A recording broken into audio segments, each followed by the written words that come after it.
Oh, hello. Welcome back to another episode of The Fool's Journey by the Third Eye of Providence.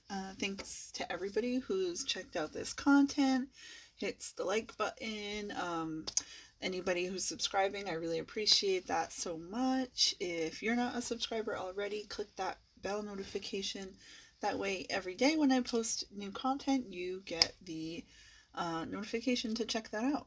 Otherwise, you hit the save button on the playlist here for the 2021 Fool's Journey Tarot study, and then you can check out all of this content at your own speed.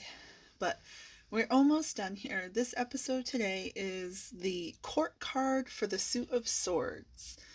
And if you have not checked out the previous episode, we reviewed the Ace of Swords through the Ten of Swords. So, on today's episode, we have the court cards, and as we've discussed in other episodes, the court cards are broken down into four persons. Typically, when they appear in the reading, this is going to be an energy that references the person you're reading for, or yourself. So, we'll start with the Page of Swords,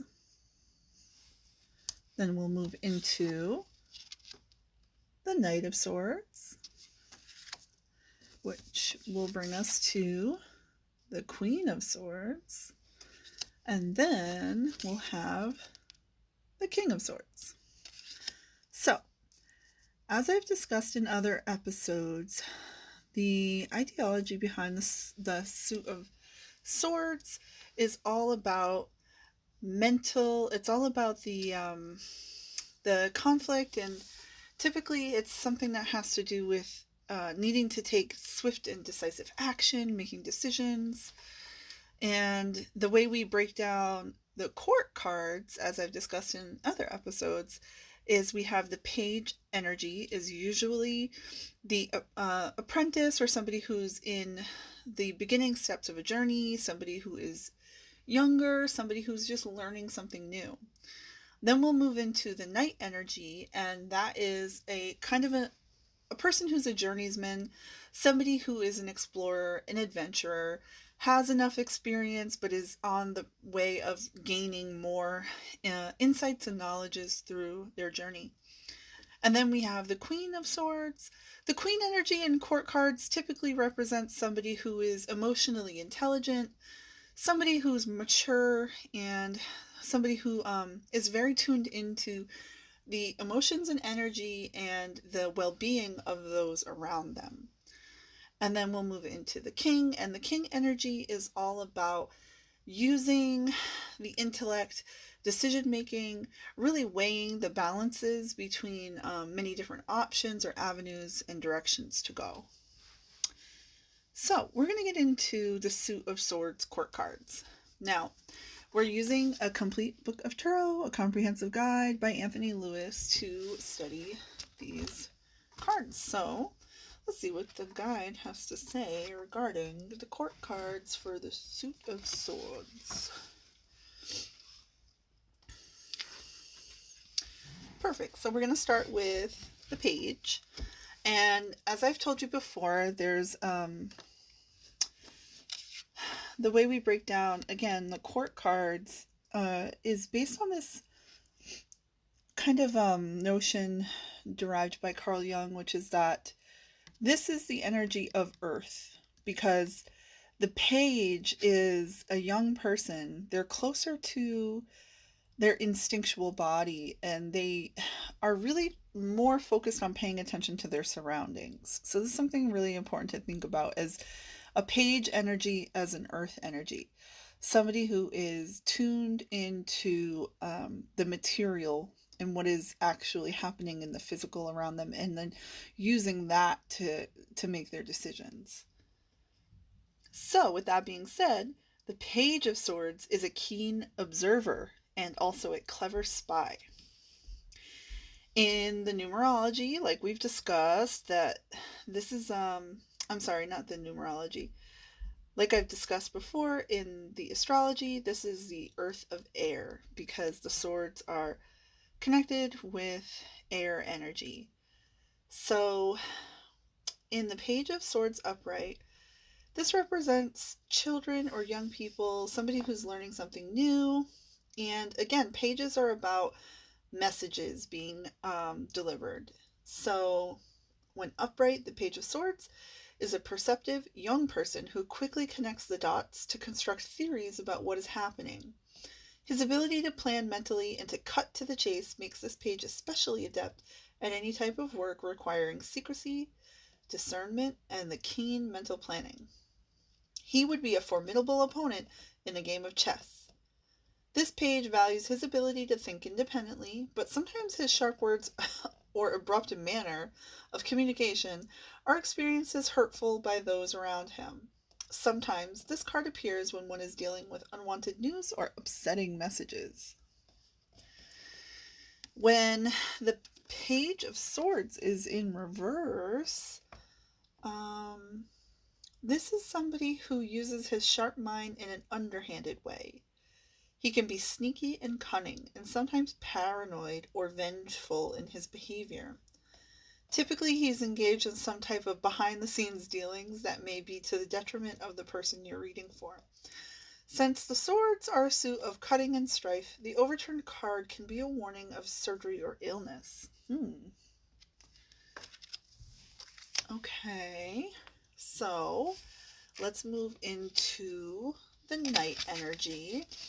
And as I've discussed before, the Knight is representative of fire.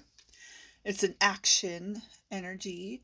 That's why the knights are typically shown on horses, because they, again, are the adventurer, but this is also about having will and drive and desire. So, with the Knight of Swords energy, we have air and fire. That's going to suggest that this card is a soldier scattering his enemies. In the upright, this card corresponds with prompts and decisive action, enterprise, movement, novelty, and challenge coming into your life. It says, when upright, the Knight of Swords prompts you to take decisive action to defend your rights and protect whatever you hold dear. This clever and assertive knight makes a good ally and a formidable opponent. Like the protagonist of Shakespeare's Henry V, the Knight of Swords rallies you with the words, "Once more onto the breach, dear friends, once more." He readily connects the dots and is able to cut to the chase in any situation. His arrival is sometimes accompanied by the passing of misfortune. In many ways, the Knight of Swords resembles Sir Galahad. Alright, now in the reverse, this air of fire energy talks about being impatient, insensitive, and overly assertive. He's in a rush to get things done and maybe considering only his own needs to the detriment of the people around him. The reverse Knight of Swords is a card of conflict and strife. His arrival sometimes heralds a period of misfortune. This card often appears when there is concern about surgery or possibly death of someone whom the person is connected to. Wow. So, Knight of Swords in general, not the best energy to be seeing in the upright or reverse. Alright, let's get into the Queen energy. So it says that the Queen energy is connected with water of air, right? As we talked about emotional intelligence, and the Swords cards are all about air element, thinking, pain, sorrow, strife. So this card says a woman who has known suffering. And it says, when this card appears upright in a reading, that the Queen of Swords indicates a need to keep your wits about you as you go through a period of anticipated loss, deprivation, or actual grief. This queen has known sorrow, but has matured and become more self-reliant as a result of her privations.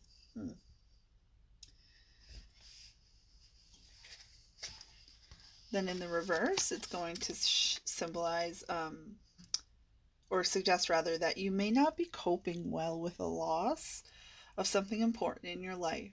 Perhaps you're feeling grief-stricken or bitter about what you have suffered. It's important to avoid becoming ill-tempered or vindictive in response to your loss. All right. Now we finally have the King of Swords energy, and this is air and air. It says this is an authority figure who sits with judgment. The King of Swords upright is suggesting a decisive action. Person who uses his or her sharp intellect to achieve success. This king, for example, could be a physician, a surgeon, a lawyer, or a judge, or a negotiator. He can be quite confrontational in his search for the truth, and he does not suffer fools gladly. So again, this is all energy of like clear thinking, getting quick to the matter, clarity of communication, and head over heart.